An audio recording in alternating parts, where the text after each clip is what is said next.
ইব্রাহিম ফৌজদারি কার্যবিধি 1898 সালের 5 নং আইন। এই আইনে অধ্যায় আছে 46টি। এই আইনের 1 থেকে 565 ধারা আছে। এই হচ্ছে একটা পদ্ধতিগত আইন। এই পদ্ধতিগত আইনে আমরা ধারা পড়ব মাত্র 80 থেকে 100টা। আপনাদের এএসআই পরীক্ষার জন্য 80 থেকে 100 পর্যন্ত সর্বোচ্চ মনে হয় ধারা পড়া লাগবে ইনশাল্লাহ। এর মধ্যেই শতভাগ কমন করবে আমার বিশ্বাস। এখন 4 ধারাতে শুরু করবেন। 4 ধারা আছে সংজ্ঞা। এই সংজ্ঞাগুলো আপনারা হুবহু মনে রাখবেন, পড়বেন, প্র্যাকটিস করবেন। তাহলে প্রথমে পাবেন কি অ্যাডভোকেট। আপনার চাকরির ক্ষেত্রে অ্যাডভোকেট লাগে। অ্যাডভোকেট পত্রিকাটা দেখেন, এর শিক্ষাগত যোগ্যতা, এ কিভাবে অ্যাডভোকেট সনদ পায়, কিভাবে ব্যবসা বাণিজ্য করে, এলা আইন ব্যবসায় নিয়োজিত, এই সম্পর্কে ব্রিফ করছিলাম, ক্লাসটা দেখে নিন। এরপর আসেন জামিনযোগ্য অপরাধ। খতে হচ্ছে 4 খ, জামিনযোগ্য অপরাধ, জামিনের অযোগ্য অপরাধ। এই 4 খতে 2টি সংজ্ঞা মনে রাখবেন। এই খতে 2টি সংজ্ঞা ব্যবহার করছে, জামিনযোগ্য অপরাধ আর জামিনের অযোগ্য অপরাধ। সংজ্ঞা কিন্তু এখানে 2টা। এরপর আসেন গ নাম্বার। গ নাম্বার আছে অভিযোগ। গ নাম্বারে কি অভিযোগ। আপনার গয়ে মনে রাখা লাগবে না, আপনি তো বই দেখতেন। আর যদি মনে রাখতে পারেন তাহলে তো অনেক ভালো হয়, কারণ বই বারবার উল্টলে সময় পাবেন না। তারপরে সৎ আছে আমলযোগ্য অপরাধ, আমলযোগ্য মামলা। ধর্তব্য অপরাধ, ধর্তব্য মামলা। বর্গীয় হচ্ছে নালিশ, বর্গীয় হচ্ছে নালিশ। টতে হচ্ছে ইনকোয়ারি বা অনুসন্ধান, এটা আদালত করে। ইনকোয়ারি বা অনুসন্ধান আদালত করে। ঠতে হচ্ছে তদন্ত। ঠ হচ্ছে তদন্ত। এই কাজটা পুলিশ অফিসার করে, আদালতের নিকট থেকে ক্ষমতাপ্রাপ্ত অপর কোনো ব্যক্তিও করে তদন্ত। ঢাকার ঢতে আছে আমলযোগ্য অপরাধ, আমলের অযোগ্য অপরাধ, আমলের অযোগ্য মামলা। অধর্তব্য অপরাধ, অধর্তব্য মামলা। আমলের অযোগ্য মামলা, আমলের অযোগ্য অপরাধ, অধর্তব্য মামলা, অধর্তব্য অপরাধ। মধ্যাহ্নত আছে অপরাধ। মধ্যাহ্নত অপরাধ আইনের পরিপন্থী কাজকে অপরাধ বলে। যে কাজ আইনে করতে বলেছে তা না করা, যে কাজ আইনে নিষেধ করছে সেই কাজ করাকেই অপরাধ বলে। এটা গতকাল বলা হয়েছিল না। থানার ভারপ্রাপ্ত কর্মকর্তা মনে রাখবেন, কনস্টেবল থেকে উপরে ভারপ্রাপ্ত কর্মকর্তার নিচে থানার ভারপ্রাপ্ত কর্মকর্তা যদি অসুস্থ থাকে বা বাহিরে থাকে, সেই ক্ষেত্রে যিনি দায়িত্বে থাকেন তিনি থানার ভারপ্রাপ্ত কর্মকর্তা। কনস্টেবল থাকলে তিনি দায়িত্বে থাকেন, তিনি ভারপ্রাপ্ত না। নায়কের পদ থানায় নাই। ফৌজদারি কার্যবিধির শ্রেণীবিভাগ 6 নম্বর দ্বারা ফৌজদারি কার্যবিধির শ্রেণীবিভাগ। এই ফৌজদারি কার্যবিধি সাধারণত 2 প্রকার। আদালত এইভাবে মনে রাখবেন, আদালত 2 প্রকার, দায়রা আদালত, ম্যাজিস্ট্রেট আদালত। এখানে 2 ধরনের ম্যাজিস্ট্রেট থাকে, বিচারিক ম্যাজিস্ট্রেট, নির্বাহী ম্যাজিস্ট্রেট। ব্যাপক আলোচনা করছিলাম। এইখানে 4 শ্রেণী ম্যাজিস্ট্রেট কাজ করে। কয় শ্রেণী ম্যাজিস্ট্রেট কাজ করে? 4 শ্রেণী। Chief metropolitan magistrate, chief metropolitan magistrate, chief বিচারিক ম্যাজিস্ট্রেট, মুখ্য মহানগর ম্যাজিস্ট্রেট বা প্রথম শ্রেণীর ম্যাজিস্ট্রেট, দ্বিতীয় শ্রেণীর ম্যাজিস্ট্রেট, তৃতীয় শ্রেণীর ম্যাজিস্ট্রেট। তাহলে মুখ্য মহানগর ম্যাজিস্ট্রেট বা মুখ্য বিচারিক ম্যাজিস্ট্রেট। একজন মেট্রোর দায়িত্বে থাকলে মেট্রো, আর জেলার দায়িত্বে থাকলে চিফ বিচারিক। এরপর আছে প্রথম শ্রেণী, দ্বিতীয় শ্রেণী, তৃতীয় শ্রেণী, এতটুকুই। এরপরে চলে যাবে 10 ধারা। 10 ধারা হচ্ছে কি বলছে? নির্বাহী ম্যাজিস্ট্রেট। এই যে সংজ্ঞা পড়ে গেছেন, এখানে 4 ধারা নির্বাহী ম্যাজিস্ট্রেট পাইছেন। হ্যাঁ, আর এটা কি 10 ধারা আসলে বিচারিক ম্যাজিস্ট্রেট বা জুডিশিয়াল ম্যাজিস্ট্রেট। 12 ধারা হলে স্পেশাল ম্যাজিস্ট্রেট। এই 12 ধারার প্রশ্ন থেকে বারবার আসবে। 12 ধারা স্পেশাল ম্যাজিস্ট্রেট, পিআরবির 35-এর খ, পুলিশ আইনের হচ্ছে 5 ধারা, এর সাথে অ্যাড করে দেওয়া। এই অ্যাড করার সম্পর্কে আপনাদের ব্রিফ করি। এই অ্যাড করা নিয়ে টেনশন করবেন না। আপনি মূল যদি ধারাটা লিখে ফেলতে পারেন, অনেক সময় এটা ধরে ছুটে যেতে পারে। এইগুলো সময় ক্লাস শেষে ব্রিফ করবো। প্রতিদিনই একদিনই সব বলা যাবে না, ধারাবাহিকভাবে। এরপর আসেন 42 ধারা। 42 ধারা কি বলছে? জনসাধারণ বা ম্যাজিস্ট্রেট, জনসাধারণ যখন ম্যাজিস্ট্রেট এবং পুলিশকে সহযোগিতা করবে বা সাহায্য করবে। এইখানে আপনারা পেন্সিল দিয়ে দাগানোর সময় বলে দেব, পেন্সিল সবাই কিনে দেন। এইখানে দেখবেন পুলিশ অফিসারের লেখা আছে। এইখানে হচ্ছে গ্রেপ্তারের জন্য, গ্রেপ্তার করার ক্ষেত্রে পুলিশ অফিসার সাহায্য দাবি করবে। পালায়ন প্রতিরোধ, ওই ব্যক্তি যদি পালায়ন করে তা প্রতিরোধ করার জন্য সাহায্য দাবি করবে। এছাড়া কি হচ্ছে? শান্তিভঙ্গ দমন করিবার জন্য। শান্তিভঙ্গ মানে কি? এটা বেআইনি সমাবেশ, আমরা দেখেন রাস্তাঘাটে মারামারি হয়, সরকারি বিল্ডিং বা লেখা ধ্বংস করে, এর হাত থেকে রক্ষা করার জন্য ওইগুলো। এছাড়াও রেল, কলকারখানা এবং সরকারি প্রতিষ্ঠান। এই 5টা কথা মূল লিখবেন, এই ক খ দিয়ে লিখবেন না। প্রশ্নের আলোচনার সময় ব্যাপকভাবে বলবেন ইনশাল্লাহ। এরপরে আসেন 45। 45 বলতে কি গ্রাম প্রধান, হিসাব রক্ষক, জমির মালিক প্রভৃতি ব্যক্তি অপরাধ সম্পর্কে সংবাদ দেবেন। এই সংবাদ দিতে তারা বাধ্য। কাকে সংবাদ দেয়? ম্যাজিস্ট্রেট এবং পুলিশ অফিসার। কাকে আগে দেবেন? যিনি নিকটে থাকবেন তাকে আগে দেবেন। এখানে অনেকগুলো অপরাধের কথা বলছে, এগুলো আমি সংক্ষিপ্ত আজকে আপনাদের বলি। 100 বেআইনি সমাবেশ সংক্রান্ত দেখেন বলছে, এখানে আছে বেআইনি সমাবেশ সংক্রান্ত আছে, মুদ্রা সংক্রান্ত বিষয় আছে, উমতে দেখুন সে দ্বারা দেখলে বলা যায়। তারপরে আছে চুরি ডাকাতি দস্যুতা সংক্রান্ত আছে, তারপরে আছে অনিষ্ট যে ঘর বাড়ি পুরা ফেলা দেয় এই সম্পর্কে আছে, বল প্রয়োগ করে অবৈধ বাধাদান করে অনিষ্ট করে, তারপরে আছে অনধিকার গৃহে প্রবেশ করে রাতের বেলায় এই সংক্রান্ত বিষয় আছে, আধার ভাঙি উন্মুক্ত করে, বাক্স ভাঙি চুরি করে চুরি করতে পারে এই বিষয় সম্পর্কে আছে। এরপরে চলে যান অপরাধের 302, 304 আবার খুন, এইভাবে ব্যাপক ব্যাখ্যা আছে। এগুলো আমাদের লাগবে না, এগুলো নিরস্ত হওয়া দেখলে ব্যাপকভাবে পড়া লাগে, কোন কোন দ্বারায় কি কি আছে, অনেক ঝামেলা আছে। যাক, এখন আছেন 46 গ্রেপ্তারের পদ্ধতি এবং গ্রেপ্তারে বাধাদান। গ্রেপ্তারের পদ্ধতি আপনারা জানেন, এই আইনের সংশোধনী আছে 46-এর ABCD পর্যন্ত আছে, অথবা 46-এর ক খ গ ঘ উম, অথবা 46-এর 1 2 3 4 5। এগুলো নিয়ে টেনশন করবেন না, ওগুলো আপনি গ্রেপ্তারের আগে পরে কেমনে কি করেন ওগুলো আপনার অটোমেটিকলি আমাদের কার্য তালিকায় থাকে, কিন্তু ওইগুলো বইতে প্রিন্ট আকারে আসছে, ঠিক আছে? ওই সম্পর্কে আপনাদের ভালো করে একদিন বুঝাই দেবো। এখন আসেন গ্রেপ্তারের পদ্ধতি বা বাধাদান। তাহলে গ্রেপ্তার কিভাবে করবেন সম্মুখ ধারণা সবারই না আছে। এরপর আসেন 47, যাকে আপনি গ্রেপ্তার করতে, এই গ্রেপ্তার কয়ভাবে করা যাবে? পরোয়ানা যদি থাকে আপনার হাতে, তাও 46-এর বিধান অনুসরণ করে গ্রেপ্তার করবেন। বিনা পরোয়ানা নাই, তখন আপনি এই 46-এর বিধান অনুসরণ করে গ্রেপ্তার করবেন। গ্রেপ্তার করবার যায় আপনার আমার কি ঘটনা ঘটছে, 47 ওই ব্যক্তি কোনো গৃহ, তাঁবু বা মানুষের বসবাস করা স্থান বা কোনো জাহাজে অবস্থান করতেছে, তখন ওইখানে ভারপ্রাপ্ত ব্যক্তির অনুমতি নিয়ে আপনি গ্রেপ্তার কার্যকারী করবেন, উনি সহযোগিতা করবেন। 48 যে স্থানে প্রবেশ করা যায় না, সেই যদি 47 অনুযায়ী সহযোগিতা না করে, তাহলে 48 দরজা জানালা ভাঙে আপনি প্রবেশ করবেন। 49 মুক্তি লাভের জন্য দরজা জানালা ভাঙে বাইর করবেন। 50 প্রয়োজনের অধিক নিয়ন্ত্রণ আরোপ করা যায় না, যে মাপের অপরাধী তাকে সেতটুকু আপনি বাঁধেন বা হ্যান্ডকাপ করেন তার মাপকাঠি অনুসারে, এবং আপনার নিরাপত্তা বিবেচনা করে আপনি প্রয়োজনের অধিক নিয়ন্ত্রণ আরোপ করবেন না, এখানে বাধ্যবাধকতা আছে। 51 আছে আটক ব্যক্তির দেহ তল্লাশি। আপনি যাকে গ্রেপ্তার করলেন বা আটক করে ফেলালেন এত সময় বেরিয়ে তাকে দেহ তল্লাশি করবেন। কখন দেহ তল্লাশি করা যায় না? অনেকে মনে করেন নারীর না, কখনোই না। নারী আর পুরুষের জন্য একই আইন। নারীর নামে যদি পরোয়ানা থাকে, ওই পরোয়ানা মূলে নারী দিয়ে আপনি গ্রেপ্তার করছেন, নারী পুলিশ আছে, নারী 2-5 জন পাবলিকও আছে।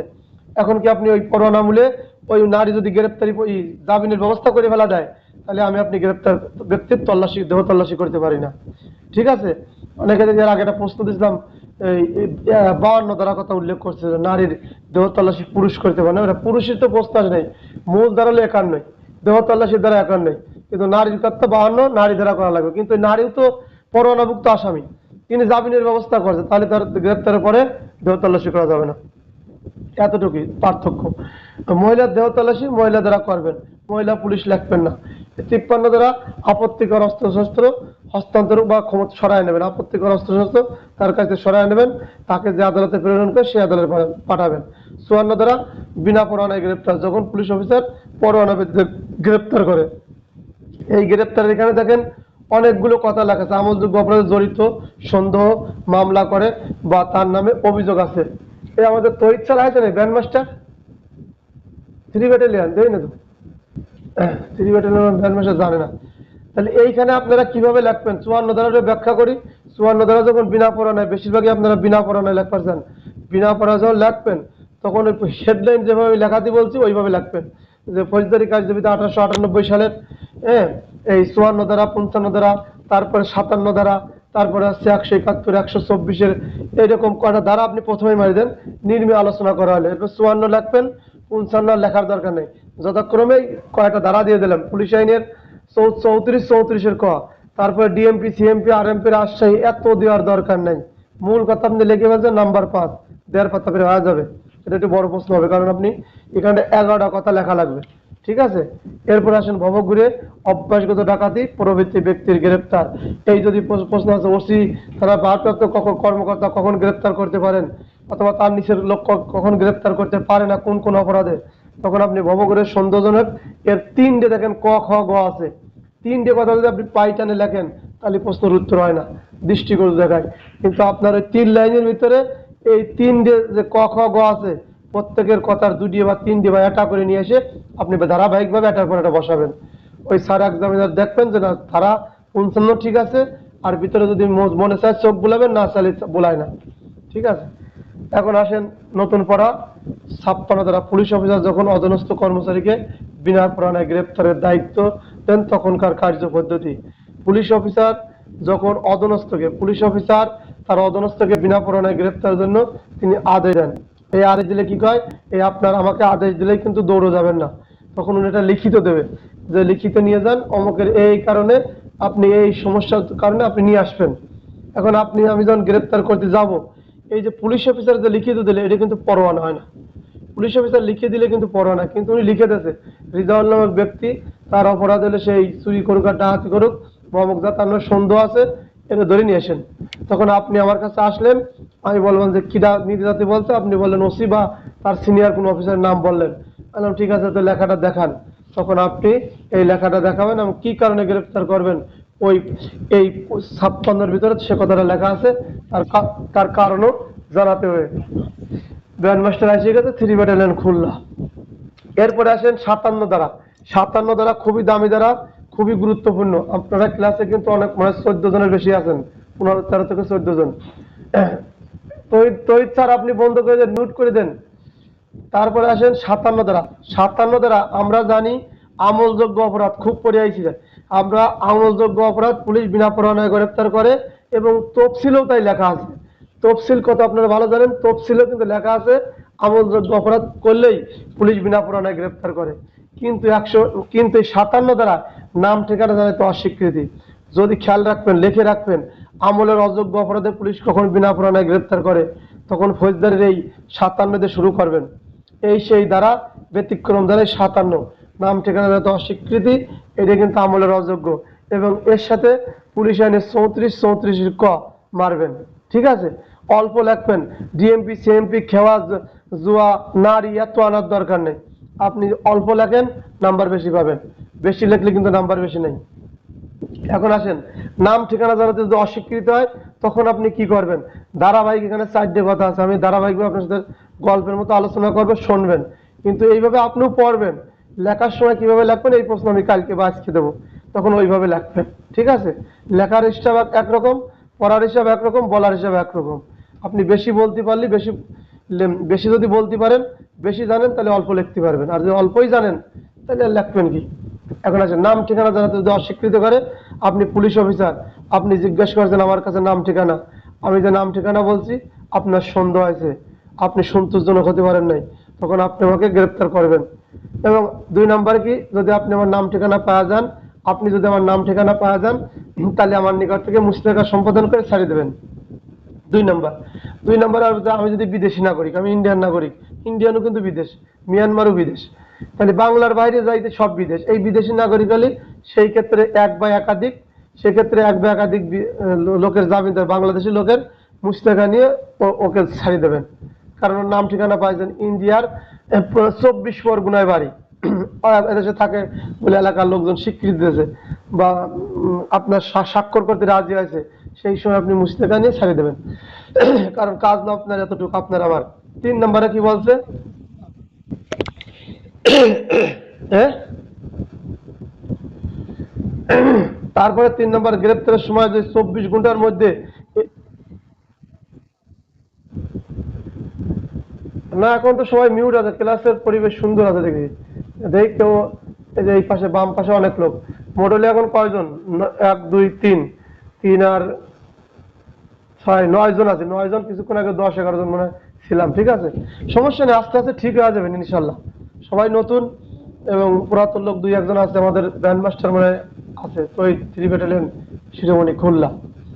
এখন তাহলে এই দেখেন আমি কিভাবে আপনাদের সাথে আলোচনা করলাম 57-র ব্যাখ্যা। 57 কিন্তু যদি আসে আমলের অযোগ্য অপরাধী ব্যক্তিকে গ্রেপ্তার, আমলের অযোগ্য অপরাধী পুলিশ কখন গ্রেপ্তার করতে পারে, পারে কি পারে না, আইনের আলোতে ব্যাখ্যা করেন। এই যে আইনের আলোতে ব্যাখ্যা করেন, উদাহরণ সহ বুঝিয়ে বলেন, এরকম মেলা কিছু আসতে পারে, বিচলিত হবেন না। মূল ধারাটা যদি ধরে ফেলতে পারেন, ওই মূলধারার আমি যে প্যাটার্ন আপনাদের শিখাইছি ওই প্যাটার্নে লিখবেন। তিনটে, সর্বনিম্ন তিনটে কলম হবে, সর্বোচ্চ চারটে কলম হবে, দেখতে দৃষ্টিনন্দন এবং সুন্দর লিখতে দেয়। তাহলে 57 কি আপনি আমি আমরা কিন্তু সবাই পুলিশ অফিসার মনে করবেন এবং হবেন বা হয়ে রয়েছেন। তাহলে এই পুলিশ অফিসার আপনি যারা নাম ঠিকানা জিজ্ঞাসা করছেন, এই লোক সন্তোষজনক নাম ঠিকানা বলছে, আমি যে ভাষায় বললাম, আমি যদি বলি নোয়াখালী বাড়ি, আমার এই ভাষার সাথে আসলে সৌন্দর্য মেলে না, সন্ধিহান, সেই ক্ষেত্রে আপনি তাকে বিনা পুরাণায় গ্রেপ্তার করবেন। 2 নাম্বার, আপনি যদি নাম ঠিকানা পরবর্তীবার সঠিক পান তাহলে তার মুস্তেকানি ছাড়িয়ে দেবেন। নাম্বার 2 এর আরেকটা কথা বলছে, যদি বিদেশি নাগরিক হয় তাহলে 1 বা ততোধিক ব্যক্তির নেবেন, মুস্তেকানি তাকে ছেড়ে দেবেন। 3 নাম্বার হচ্ছে যদি 24 ঘন্টার মধ্যে ব্যক্তির নাম ঠিকানা পাওয়া না যায় এবং যদি তিনি মুসলেখা সম্পাদনে ব্যর্থ হন, উনি মুসলেখাও দেবে না, বা ওনার জন্য যদি একজন লোক এসে মুসলেখা দেবে তিনি ব্যর্থ হয়েছে, তাহলে তাকে বিচারের জন্য আদালতে প্রেরণ করা হবে। তাকে বিচারের জন্য আদালত বা ম্যাজিস্ট্রেট, আদালত সম্পর্কে আপনাদের ধারণা আছে জানেন? আদালত, ম্যাজিস্ট্রেট, জজ সবই আদালত। আদালত আছে সকল জজ, ম্যাজিস্ট্রেট এবং সাক্ষ্য গ্রহণ করে যিনি বিচার কার্যক্রম সম্পূর্ণ করেন, যেখানে বিচার কার্যক্রম করা হয় ওইটাকে আদালত বলা হয়। আদালত কোনো বিল্ডিং বা লাখানা না, ঠিক আছে? এরপর আসেন 68 ধারা, এটা আপনাদের পড়া লাগবে, এটা পড়া লাগবে না। 58 59 পড়েন। 59 হলো বেসরকারি ব্যক্তি কর্তৃক গ্রেপ্তার এইরূপ ক্ষেত্রে পদ্ধতি। তাহলে পদ্ধতির কাজ করবে হলো আদালত, আর আমরা পড়বো শুধু সামান্যটা র্যাঙ্ক, আমাদের যে র্যাঙ্কে পড়া ওইগুলোই লাগবেন। সামান্য আমাদের জন্য অনেক বড় র্যাঙ্ক। বেসরকারি ব্যক্তি কর্তৃক গ্রেপ্তার এবং এইরূপ ক্ষেত্রে পদ্ধতি। তাহলে বেসরকারি লোক যে গ্রেপ্তার করতে পারে এইটা জানলেন। বেসরকারি ব্যক্তির কাছে সমনও যায়, বেসরকারি ব্যক্তির কাছে পরোয়ানাও যায়, পরোয়ানাও দেয়। কৃষক জমির মালিকের কাছে কিন্তু পরোয়ানাও দেয় আদালত। এগুলো ধারাবাহিকভাবে আপনারা আমার সাথে থাকবেন, আপনাদের সহযোগিতা হলে আমি সুন্দর করে পড়াতে পারবো ইনশাল্লাহ। তাহলে বেসরকারি ব্যক্তি কর্তৃক গ্রেপ্তার এইরূপ কি পদ্ধতি নেবেন? বেসরকারি লোক কখন গ্রেপ্তার করবেন?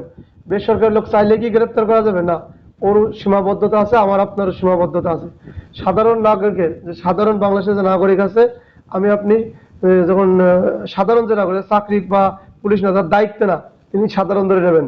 সাধারণ নাগরিকের দৃষ্টি সীমানার মধ্যে, দৃষ্টি মানে আমি এখানে বসে রয়েছি, আমার সামনে যা পড়বে, আমি যে বসে রয়েছি, আমি বা দাঁড়া রয়েছি, আমি রাস্তা দিয়ে হাঁটতেছি, তাহলে আমার দৃষ্টিটা যত দূর যায় এই সীমানার মধ্যে, আপনার দৃষ্টি সীমানার মধ্যে যদি জামিনের অযোগ্য কোনো অপরাধ করে ফেলে, এমন একটা অপরাধ করছে সেটা জামিনের অযোগ্য, অথবা অপরাধটা আমলযোগ্য, অপরাধটা কি আমলযোগ্য, জামিনের অযোগ্য কোথায় পড়ছেন? জামিনের অযোগ্য সংজ্ঞাটা এর খরছিলেন, আমলযোগ্য 4 পড়ছিলেন, ঠিক আছে? এরকম ব্যক্তি এবং সরকার যখন যাকে ঘোষিত অপরাধী বলে, যেমন বাংলা ভাই, কেউ কথা বলবেন না, অনেক লোক 12 জনের বেশি, 12-13 জন। পপন স্যার মনে কথা হয়ে যাচ্ছে, বন্ধুরা খেয়াল করে কথাগুলো করেন, মুখস্থ করা লাগবে না, আর বই পড়বেন আর ধারাবাহিকভাবে আপনাদের সাথে আলোচনা করবেন ইনশাল্লাহ, সাথে থেকে সহযোগিতা করবেন। প্রমোশন আপনার হবে না, আমার হবে না, হবে হতেই হবে। যখন এই পদে আছেন প্রমোশন হবেই ইনশাল্লাহ। এখন তাহলে বেসরকারি লোক কর্তৃক গ্রেপ্তার কখন করবে? ওই বেসরকারি বা সাধারণ নাগরিকের সামনে তার দৃষ্টি সীমানার মধ্যে, দৃষ্টি মানে আপনি চোখ দিয়ে যত দেখতে পারেন ওই সীমানার মধ্যে, যদি কোনো জামিনের অযোগ্য কোনো ব্যক্তি অপরাধ করে ফেলে, জামিনের অযোগ্য জামিনের অযোগ্য মানে কি? আপনি খুন করলেন, ডাকাতি করলেন, চুরি করতে গেছেন, যেগুলো ফৌজদারি কার্যবিধি 2য় তফসিলে আছে, জামিনের অযোগ্য যা কিছু হবে 2য় তফসিলে আছে। এবং হচ্ছে কি আমলযোগ্য অপরাধ করলেন, এই আমলযোগ্য অপরাধ কি বুঝবেন, কিভাবে বুঝবেন? 2য় তফসিলে আছে এই আমলযোগ্য অপরাধ এবং জামিনযোগ্য। এবং বলে সরকার কর্তৃক ঘোষিত, বাংলা ভাইয়ের কথা মনে রাখবেন, উনি কিন্তু ঘোষিত ছিলেন। ওনাকে গ্রেপ্তার করার জন্য উনি যদি আপনার সামনে পড়ে যায়, দৃষ্টি সীমানার ভিতরে পড়ে যায়, তাহলে আপনি ওকে গ্রেপ্তার করবেন। এই হলো প্রথম কাজ।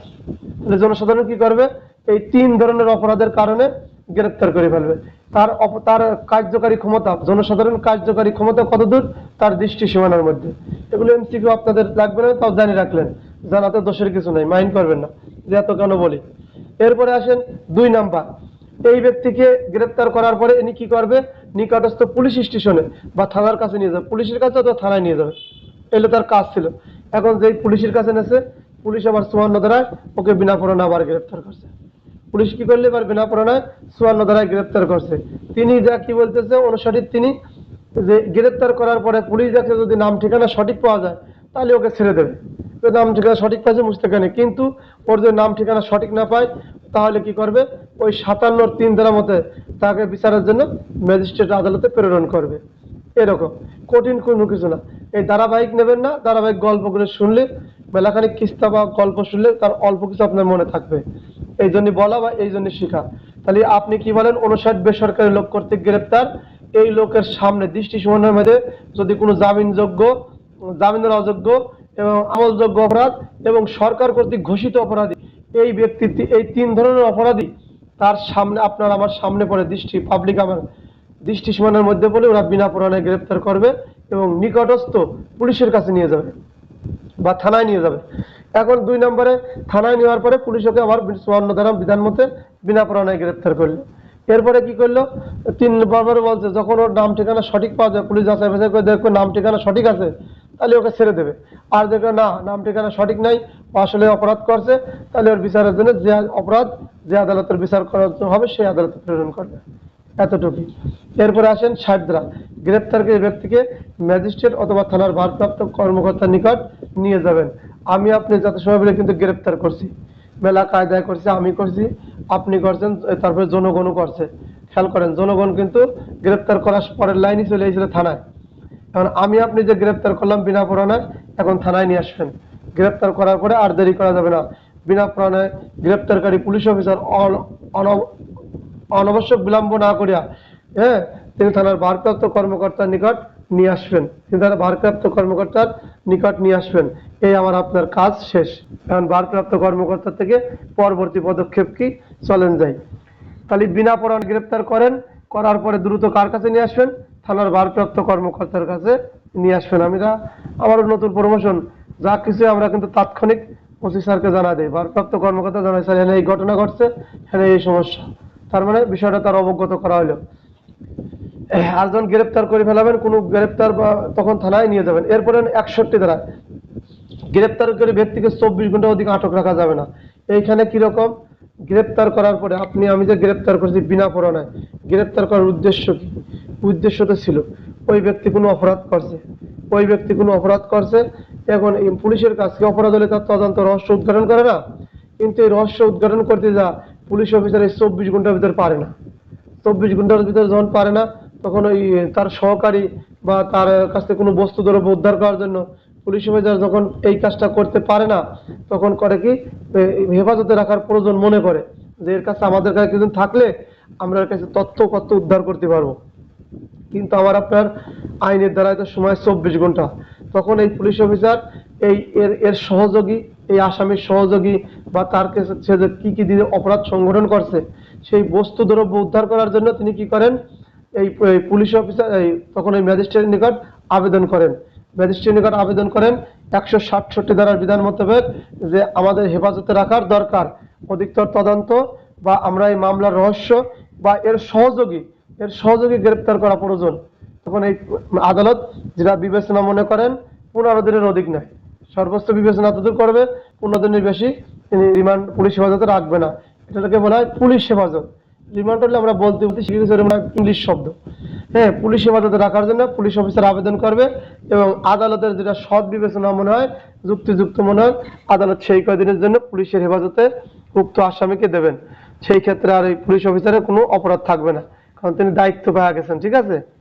এই যে আমি বলছিলাম যে অবরোধ, যখন ওই যে 342 ধারায় ওইখানে 24 ঘন্টা পর্যন্ত লেখা আছে, পুলিশ 24 ঘন্টার অধিক হলে, তাই পাবলিক হলে কিন্তু 1 মিনিট আপনার অবরোধ রাখলেই তার শাস্তি, আর পুলিশের কিন্তু 24 ঘন্টা। ঠিক আছে, আইন পড়লে খুব মজা পাবেন, সুন্দর হবে। তাহলে 61 ধারায় কি বলেন, 24 ঘন্টার অধিক সময় রাখা যাবে না। কেন রাখা যাবে না, কি কারণে আপনি রাখতে পারবেন না, এর ব্যাখ্যা করার। কেনই বা রাখতে পারবেন, প্রশ্ন, আপনি কেন রাখতে পারবেন না, কেনই বা রাখতে পারবেন, প্রশ্ন আসতে পারে না। তখন আপনি লিখবেন 61 ধারায় যখন পুলিশ অফিসার কাউকে গ্রেপ্তার করে, তাকে 24 ঘন্টার বেশি সময় রাখা যাবে না। এটা হলো কি 61 ধারার বিধান। 61 ধারার বিধান যদি উক্ত তার আসামির সহযোগী বা তার অপরাধের যে উপকরণ কোথায় লুকিয়ে রাখছে এবং তার থেকে আরো রহস্য উদ্ঘাটন করার জন্য পুলিশ অফিসার হেফাজতে রাখার প্রয়োজন মনে করলে, সেই ক্ষেত্রে পুলিশ অফিসার আদালতের নিকট 167 ফৌজদারি কার্যবিধি দ্বারা আবেদন করবেন এবং আদালত তার নিকট কতদিন সময় রাখবে না রাখবে রাখার জন্য একটা অনুমতি দেবে। ওইটাকে রিমান্ড বলে। তাহলে 61 ধারায় করলাম কি 24 ঘন্টার অধিক সময় আদালতে আটক রাখা যাবে না। এরপরে আপনাদের 62, 63, 64, 65 আপনাদের কাজ। এরপরে 66 ধারা। 66 ধারা কি বলছে? আসামি পালায়ন করিলে তাকে অনুসরণ এবং পুনরায় গ্রেপ্তার।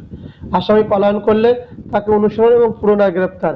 আপনারা সবাই খেয়াল করছেন 54 আপনি বিনা পরোয়ানায় গ্রেপ্তার করা শুরু করছিলেন, 54 জন, 55 জন, 56 জন, 57 করলেন ও তারা বেসরকারি লেবু গ্রেপ্তার করছে না করে আপনার আমার কাছে দেশে খেয়াল রাখবেন। আপনার আমার কাছে দেশে কিন্তু আবার পুনরায় গ্রেপ্তার করছে 59 ধারা। হ্যাঁ, এরপরে আপনি কি করছেন? ওসির কাছে নিয়ে আসেন 60 ধারায়। 61 ধারায় 24 ঘন্টার বেশি আপনি রাখলেন কিনা আর রাখলেন সেই বিষয়ে একটা কনফারেন্স হলো। এরপরে 62 65 পর্যন্ত কিছু কথা ছিল, ওগুলো বাদ, যখন আপনার আমাদের আসবে না ওগুলো আমরা পড়বো না। 66 ধারা বলছে আসামি যদি পালায়ন করলে তাকে অনুসরণ। আসামি যদি পালা যায় মনে রাখবেন প্যানেল কোডের 223 ধারায় আপনি শাস্তি ভোগ করবেন। আপনার কাছ থেকে যদি আসামি চলে যায় তাহলে কত ধারায় শাস্তি? 223 ধারায় শাস্তি ভোগ করবেন। পুনরায় গ্রেপ্তার করতে পারলে সে মাপ পাবেন। তারপর আর কত ধারা আপনি পুলিশ আপনার কাছে চলে যায়, পুলিশ আইনের 729 পিআর 857 880 ধারা পাবেন। যেদিন আপনি মুখস্থ করে ফেলাবেন আমার চেয়ে ভালো পারবেন আমার বিশ্বাস। অতএব আমার বলা দিয়ে একটু দুঃখ পেন না, নিরাশ হবেন না। আমি আপনার মতোই, আমি ওই আপনার বসে এসে মেলাখানিক পড়ছি তাই পারি, আপনি আমার চেয়ে ভালো পারবেন। দোয়ার শুভকামনা। এখন আসেন 66 ধারা। আসামি পালায়ন করলে তাকে অনুসরণ করবেন। আপনার আমার কাছে আসামি যখন ছুটে গেছে, খেয়াল করেন আমি আপনি অফিসার, আমরা ইনচার্জ, আমার কাছে যখন চলে গেছে বাসকে দৌড় মারছে তখন আপনার পিছনে পিছনে দাওয়া করবেন, দৌড়াবেন। এটাই কিন্তু স্বাভাবিক প্রাকৃতিক ঘটনার স্বাভাবিক গতি দ্বারা মানবিক সরকারি বেসরকারি কার্যের বিবরণ আদালত এটা অনুমান করে নেয়। আপনার কাছ থেকে আমার কাছে যখন আসামি চলে যাবে তখন তো অবশ্যই ওর পিছনে দৌড়াবো না। খেয়াল করেন আপনি দৌড়াচ্ছেন, ফট করে একজনের বাড়ি একজনের গৃহে তাঁবু বা জাহাজে প্রবেশ করলো। কথাটা সুন্দর না? সে লোক তার ফাঁকা রাস্তায় দৌড়লো না, দৌড়ে যখন একজন আশ্রয় নিয়েছে, একজনের বাড়ি যাক, একজনের ঘরে যাক, একজনের তাঁবুতে যাক, তাঁবুতে যে বেঁধে পল্লীরা থাকে, আর জাহাজে যাক, মানুষের বসবাস করার স্থানে প্রবেশ করছে। এখন প্রবেশ করলে কি হবে? আপনারা যে প্রবেশ করলে কিন্তু চাষ করে আপনি আর ঢুকতে পারলেন না, তখন ওই 47 ধারার মতো আবার দাঁড়ালেন।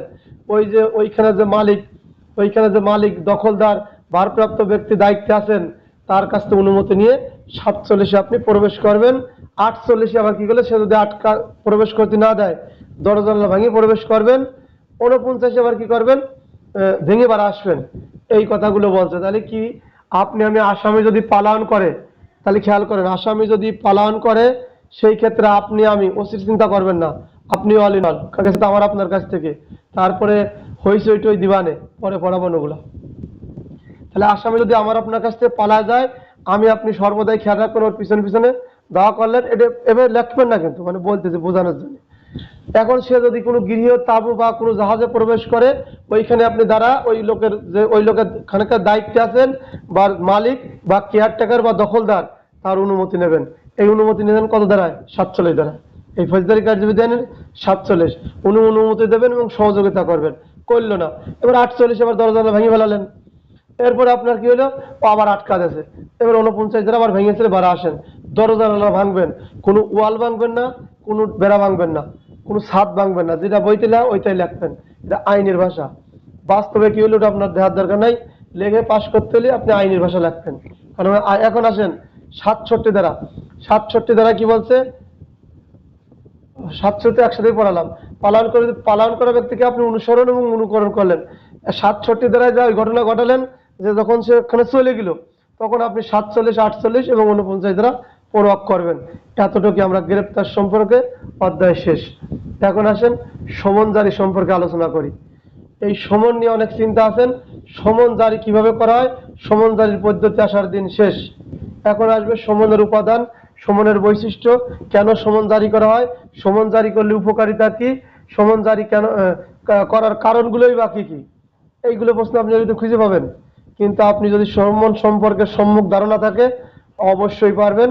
যতগুলো প্রশ্ন করলাম ঘুরিয়ে ফিরিয়ে এই 3-4টে কথা বললেন সমন সম্পর্কে আপনার লেখা হয়ে যাবে। আগের দিন বাঘে কাজে সমন কিন্তু ওইভাবে আসবেন না। সমন জারি প্রশ্ন দিয়ে সমন জারি করা শুরু করবেন না। খেয়াল করবেন যে উপাদান চাইছে না বৈশিষ্ট্য চাইছে, সমন জারির উপকারিতা চাইছে না কি কি কারণে সমন জারি করা লাগবে, এরকম কিছু লিখলে আপনি বুঝে বুঝে উত্তর করবেন। কি কি কারণে সমন জারি করে? আসামিকে সাক্ষী বা পড়িয়ে দেবো আসামিকে হাজির করার জন্য, তারপরে এই নির্দিষ্ট দিনক্ষণ তার কি মামলা আছে সে জানার জন্য, তারপরে বিচার কার্যক্রম সুষ্ঠুভাবে পরিচালনা হবে এই কারণে সমন জারি করা হয়। এরকম 2-3টে লিখে দিলেন, কারণ সমন খালি ওইটুক তো আসবে না, উপরেও প্রশ্ন থাকবে নিচেও থাকবে। আসেন আগে আজকে এই আলোচনা করে সমন। তাহলে সমনের ফরম, এখানে বলছে সমনের ফরম আদালত কর্তৃক, এটা সমনের আদালত কর্তৃক লিখিত হবে। এই সমনটা হয় আদালত কর্তৃক লিখিত হবে, এটা লিখিত। সমন কিন্তু মৌখিকভাবে হয় না, সমন মৌখিকভাবে হয় না। আপনারা জানেন কোনো ব্যক্তি যদি অপরাধের সাথে জড়িত হয় বা জানে, সংবাদ জানে বা ওই সম্পর্কে তার অভিজ্ঞতা থাকে, পুলিশ অফিসাররা তলব করতে পারে।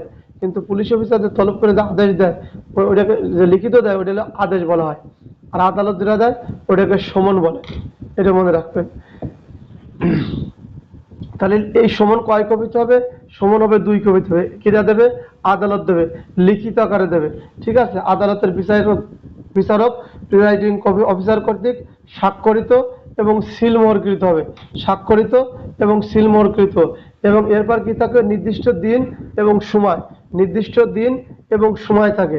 এই নির্দিষ্ট সমন হচ্ছে নির্দিষ্ট দিন এবং সময়ের পরে ও ভ্যালুলেস আছে, ওর দাম থাকে না। যে আপনি 25 তারিখ সকাল 9টার সময় অমুক আদালতে হাজির থাকবেন, আপনি ওই 25 তারিখের পরে যে 26 তারিখ ওর কোনো দাম নেই। ঠিক আছে, এরকম। তাহলে সমন আসতে লাগে লিখিত হবে, আদালত লাগবে 2টে পৃষ্ঠা। সমনের পৃষ্ঠা হয় কয়টা? 2টা হয়। সমনের পৃষ্ঠা হয় 2টা। এবং এটা প্রিজাইডিং আদালতের বিচারক বা সুপ্রিম কোর্ট কর্তৃক বিভিন্ন সময় প্রণীত অফিসার, প্রিজাইডিং অফিসার কর্তৃক স্বাক্ষরিত এবং সিলমোহরকৃত, স্বাক্ষরিত এবং সিলমোহরকৃত। এই সমনের নির্দিষ্ট তারিখ এবং সময় থাকে। এই নির্দিষ্ট সময় এবং তারিখ পার হলে এই সমন বাতিল হয়ে যায়। তাহলে আসামিকে আদালতে হাজির বা সাক্ষীকে হাজির করার জন্য এই সমন প্রেরণ করে। সমন কি সব মামলায় করা যাবে? তফসিলে আছে। তফসিলে আদালত চাইলেই যে এই সব মামলার সমন বা সব সাক্ষীর সমন কোনো জায়গা সরাসরি পরোয়ানা দেওয়ার বিধান আছে। এটা কোথায় লেখা আছে? তফসিলে লেখা আছে। কত নম্বর তফসিল? 2য় নম্বর তফসিল। তফসিল মাঝে মাঝে দেখবেন, খুব মজাদার জিনিস। কার কি ক্ষমতা ও বোঝা যায় পড়লে পারে। আমরা তো আন্দাজে বলে অমুক অমুক অফিসার, অমুক অমুক জজ ম্যাজিস্ট্রেট, ওর অমুক না। ওই তফসিলের বাইরে যাওয়ার সুযোগ নেই। ঠিক আছে, পুলিশ চাইলেই বিনা পরোয়ানায় গ্রেপ্তার করতে পারে না। তফসিলে দেওয়া আছে যে অপরাধ সেই অপরাধের কারণে বিনা পরোয়ানায় করে।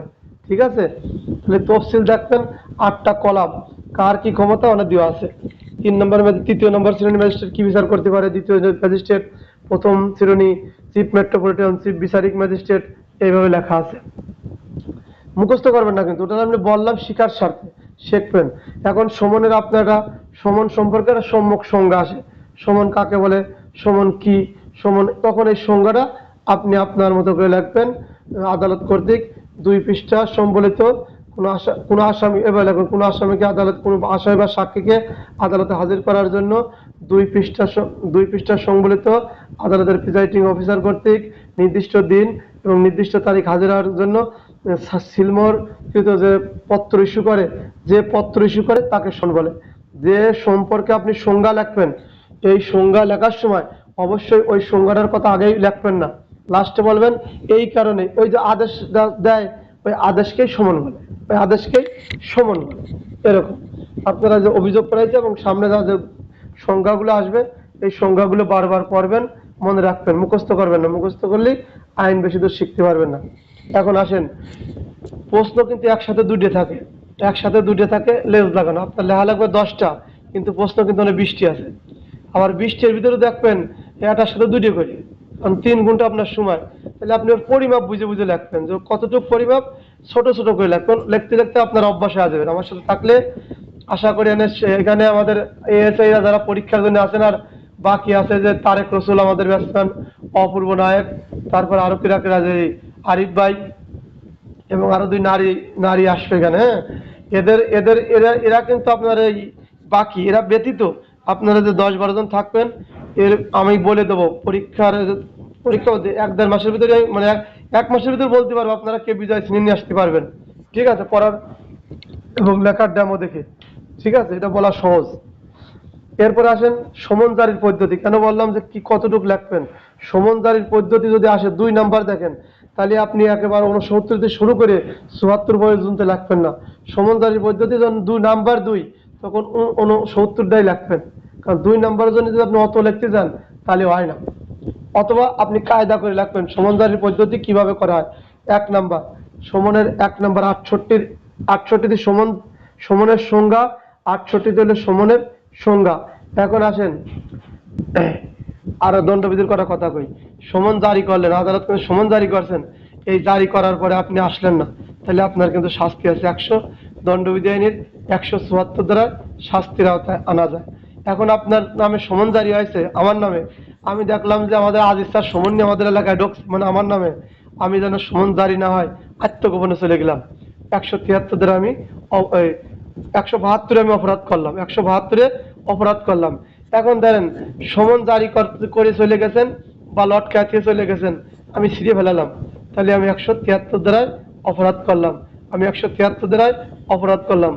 এই যে এক জায়গা দ্বারা যদি আইন যখন দণ্ডবিধি শেষ হবে এরকম যদি বলি সমন জারি করতে আসলেন, আপনার উপর আক্রমণ করলাম, প্রচন্ড মার মুখে টান টান উত্তেজনা, তখন 352 দ্বারা অপরাধ, কারণ আপনি সরকারি কর্মচারী, আপনার দায়িত্বের সময় আমি আক্রমণ করেছি। যদি 5-6 জন মিলে করি তাহলে দণ্ডবিধি চলে যাবে, ঠিক বেআইনি সমাবেশে চলে যাবে, কারণ আপনি সরকারি দায়িত্ব কর্তব্য করতে আসছিলেন, তাই না? এরকম। এবং এই সমন জারি করতে আসলে গুরুতর আঘাত করে বসলাম, আপনাকে আটকায় বসলাম, আপনার বাধা দিলাম, সব বিষয়ে বিচারের শাস্তির ব্যবস্থা আছে। তৈচ্ছার সাইলেন্ট করেন। এরপরে আসেন সমন জারির পদ্ধতি। সমন কিভাবে জারি করবেন, সমন কেমনে জারি করতে হয়। সমন জারি করবেন, যাকে সমন দেওয়া হবে সম্ভব বলে, যাকে সমন দেবেন সম্ভব বলে সমনের 1 কপি তাকে দিয়ে দিলেন, স্বাভাবিক ভাষায় বলছে 1 কপি দিলেন, আর 1 কপি আপনার কাছে থাকলো, সমন জারি কমপ্লিট হয়ে গেছে। 2 নম্বরে এসে বলছে 69(2) বলছে সমনের 1 কপি আপনাকে দেব, আর 1 কপি আমার কাছে থাকবে, কিন্তু অপর পৃষ্ঠায় আপনি স্বাক্ষর করবেন এবং মানে করে দেবেন, না হলে আমি জোর করে আপনার দ্বারা স্বাক্ষর করায় নেব। ঠিক আছে? তাহলে প্রথমত সমনের 1 কপি আপনাকে প্রদান করলেই সমন জারি করা যায়। আরেকবার কি বলছে 2 নম্বরে, সমনের 1 কপি আপনাকে দেবে, অপর কপির অপর প্রান্তে স্বাক্ষর নেবেন, আপনি সমন পাইছেন, প্রমাণ। এরপরে কি হয়েছে, এটির মানে সংশোধনী ছিল, সম্ভবত SMS এর মাধ্যমে দেওয়া, আমার কাছে গেজেট নাই, গেজেট যদি কারো কাছে থাকে আমার দিয়ে সহযোগিতা করবেন। এরপরে আসেন নাম্বার 3, যদি বাংলাদেশে কোনো সমিতিবদ্ধ কোম্পানি বা সমিতিবদ্ধ প্রতিষ্ঠানের উপর সমন জারি করা হয়, কোম্পানির উপর সমন জারি করছে বা প্রতিষ্ঠান, একটা ব্যবসা প্রতিষ্ঠান, অনেকজন মিলে বিভিন্ন ব্যবসা প্রতিষ্ঠান আছে বা কোম্পানির অফিস আছে, সেই অফিসের প্রতি যদি সমন জারি হয় তাহলে ডাকযোগে আসবে। কিভাবে আসবে? ডাকযোগে আসবে। তাহলে এই যে পিয়ন কিন্তু সমন জারি করলো না, যে পিয়ন যে সমন নিয়ে আসবে, তাহলে কি জারি করলো কিনা? সমন কয় শ্রেণীর লোক জারি করে? এবার একটা প্রশ্ন চলে যাচ্ছিল, সমন কয় শ্রেণীর লোক জারি করে?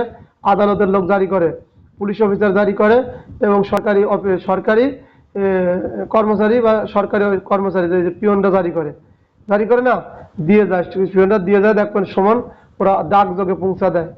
এই যে 69(3) সমন যখন কোনো সমিতিবদ্ধ কোম্পানি বা কোনো প্রতিষ্ঠানের অফিস প্রধান বা সেক্রেটারি বা ম্যানেজারের নিকট এই সমন জারি করে, তাহলে কি করে, এই সমনটা কার কাছে যায়? অফিস প্রধান বা ম্যানেজার বা ওর সেক্রেটারি যে, তার নিকট এই সমন পাঠায়। এই যখন ওই সমন তিনটা স্বাক্ষর করবেন, এই সমনের ওই কাগজ যখন ডাকযোগে আসবে, যখন এই স্বাক্ষর করবেন তখন সমন জারি হয়েছে বলে আদালত ধরে নেবে, সমন সঠিকভাবেই জারি হয়েছে। তাহলে 69 আবার দেখেন খুব সংক্ষেপে।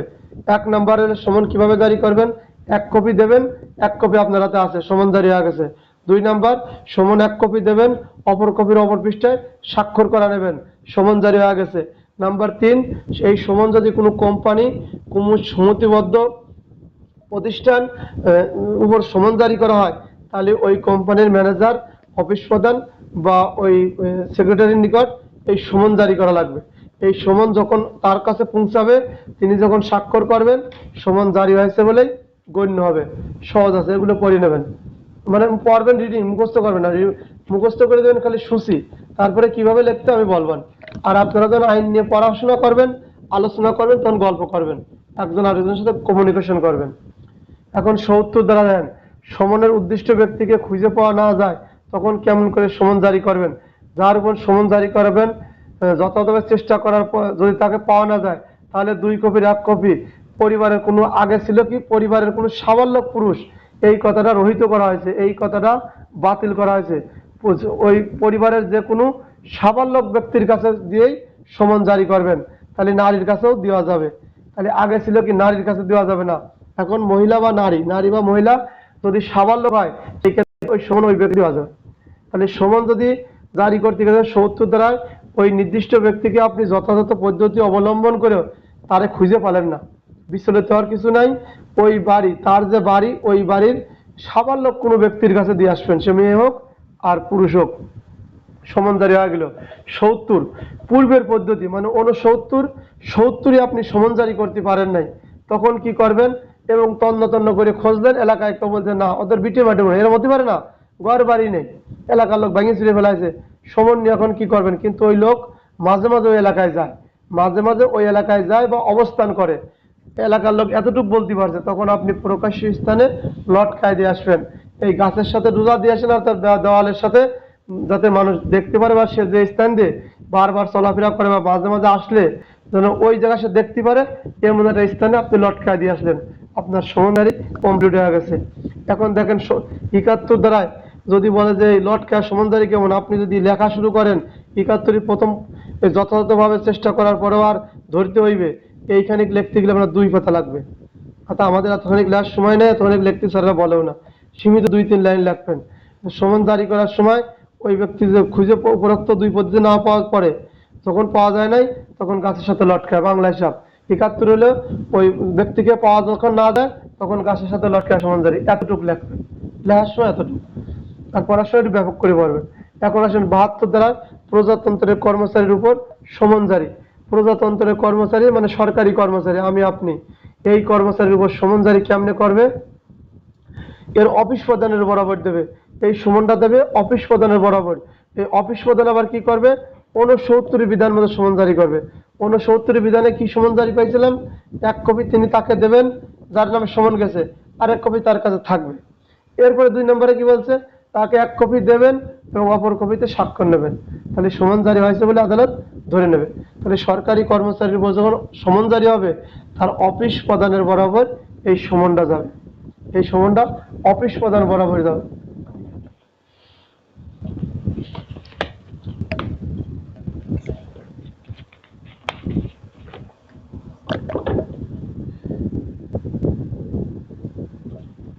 এরপর আসেন প্রজাতন্ত্রের কর্মচারী সমন জারি গেলেন অফিস প্রধানের, ৬৯ ধারার বিধান, ৬৯ দেওয়া আছে মানে সমন জারির পদ্ধতি মানে লেখা আছে, ওই পদ্ধতিতে সমন জারি করবেন।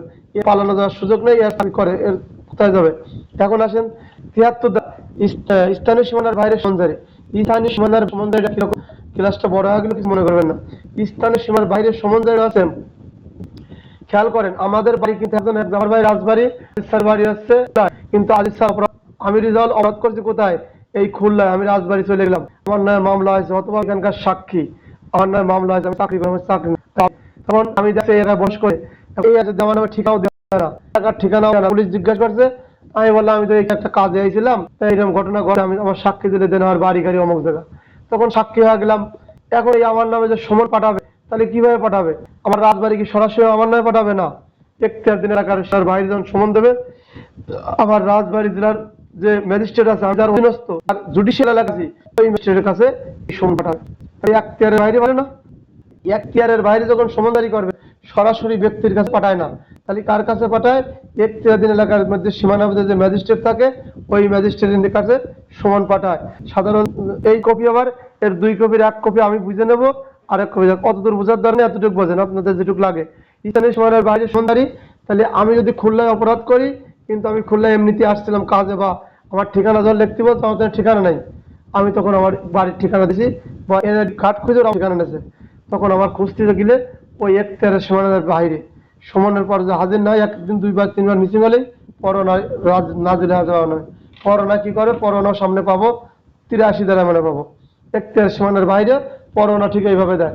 আদালত সরাসরি আমার নামে পরোনা দিলে পুলিশ সুপার, মহানগর হলে পুলিশ কমিশনার, অথবা আমি ম্যাজিস্ট্রেটের এখতিয়ার লেখা আছে ওনার কাছে এই পরোনা পাঠায়। মধ্যে নেই শেষ।